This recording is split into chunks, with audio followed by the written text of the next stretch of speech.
Pemirsa, Guru Besar Hukum Tata Negara UII Yogyakarta mendapat teror saat akan menjadi pembicara dalam diskusi berjudul "Meneruskan Persoalan Pemberhentian Presiden ditinjau dari Sistem Ketatanegaraan".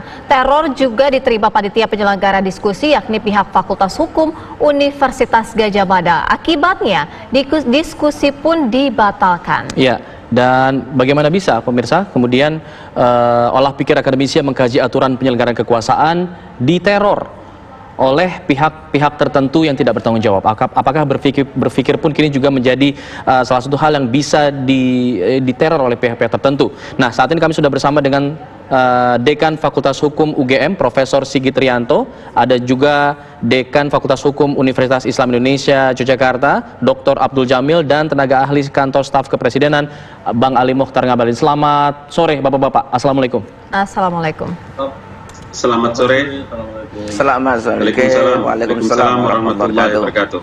Baik, saya ingin ke pihak UGM dulu, Pak Dekan Fakultas Hukum, Profesor Sigit Rianto. Pak Sigit, mungkin bisa diinformasikan mengenai teror yang dialami oleh rekan-rekan yang berada di UGM. Baik, terima kasih Mas. Jadi saya perlu menjelaskan soalnya dulu ya. Jadi intinya para mahasiswa itu di Fakultas Hukum UGM itu kita dorong untuk belajar secara kreatif ya. Jadi bukan hanya mengikuti perkuliahan di dalam kelas dari Bapak Ibu dosen, tapi juga kegiatan-kegiatan lain yang relevan, ekstrakurikuler yang bisa menyuburkan dan memperkaya khasanah pengetahuan mereka dengan kegiatan-kegiatan kreatif. Salah satunya adalah mendengarkan seminar, workshop, Nah, kegiatan ini sebenarnya sudah berlangsung lama, berkali-kali di Fakultas Hukum. Lalu karena sekarang situasinya ada masa pandemi seperti ini kan mereka menyelenggarakan secara daring. Nah, kegiatan itu adalah untuk oleh dan bagi mereka mahasiswa yang mengambil mata kuliah hukum tata negara itu. Tapi karena situasinya seperti ini dan kegiatan daring, mereka membuat flyer atau poster untuk menginformasikan bagi mereka yang mau ikut. Dan kebetulan pembicaranya adalah Profesor Nikmatul Huda, Guru Besar Hukum Tata Negara dari Fakultas Hukum UII. Beliau juga sudah biasa membantu di Fakultas Hukum UGM sebagai dosen maupun menguji di Fakultas Hukum UGM. Jadi nggak ada masalah sebenarnya soal kegiatan itu.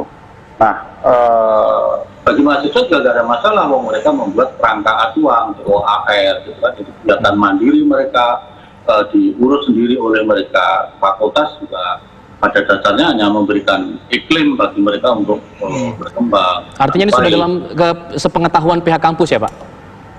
Kalau kegiatan-kegiatan seperti itu kan banyak sekali ya, bahwa mahasiswa itu biasa saja melakukan diskusi, gitu kan.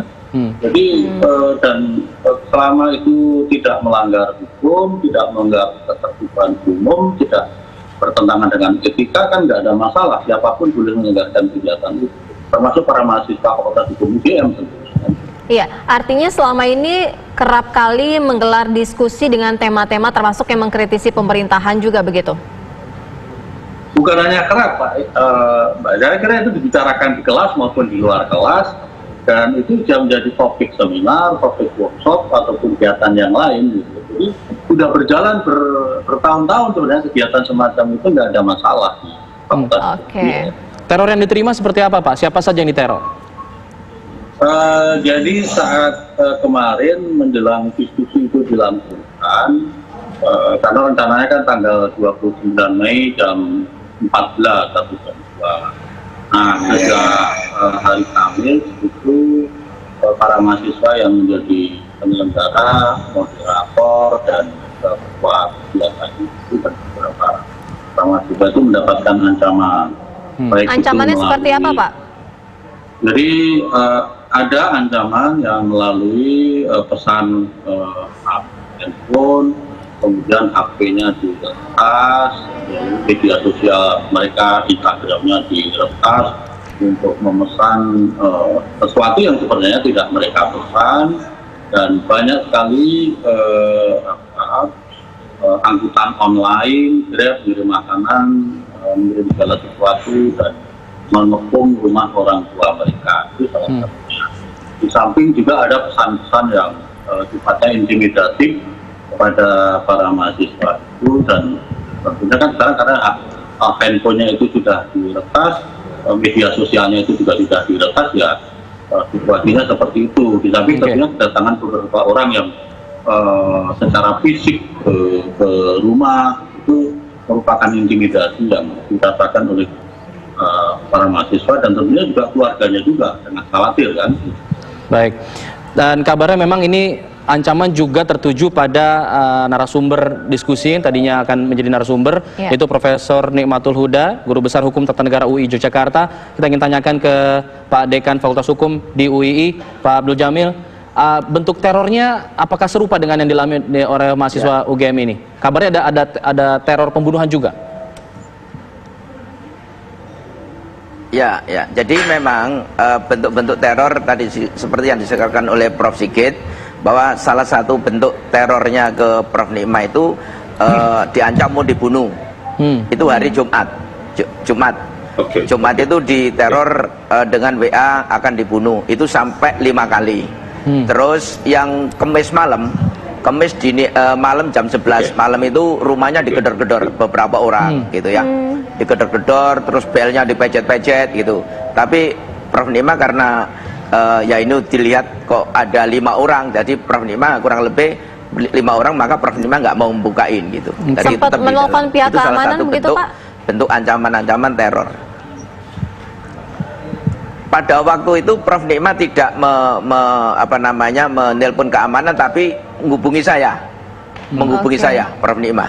Artinya melihat sendiri ya 5 orang itu ya? Ya, kurang lebih 5 orang itu melihat sendiri Prof. Nikma. Itu. Tadi di rumah, dan situasi sebenarnya gimana? Ketika 5 orang itu datang ke rumah, situasi mereka di kampungnya menunggu lama atau seperti apa, Pak? Secara detailnya?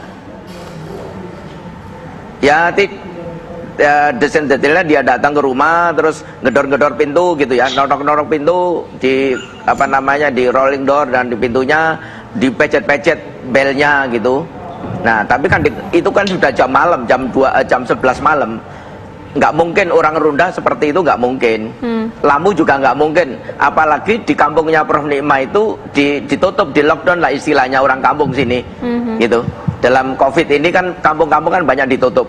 Sehingga nggak mungkin ada tamu jam segitu gitu ya. Makanya Prof. Nikma nggak mau membukain. Terus Prof. Nikma menghubungi saya ini gimana, mau dibuka? Jangan, nggak usah dibukain.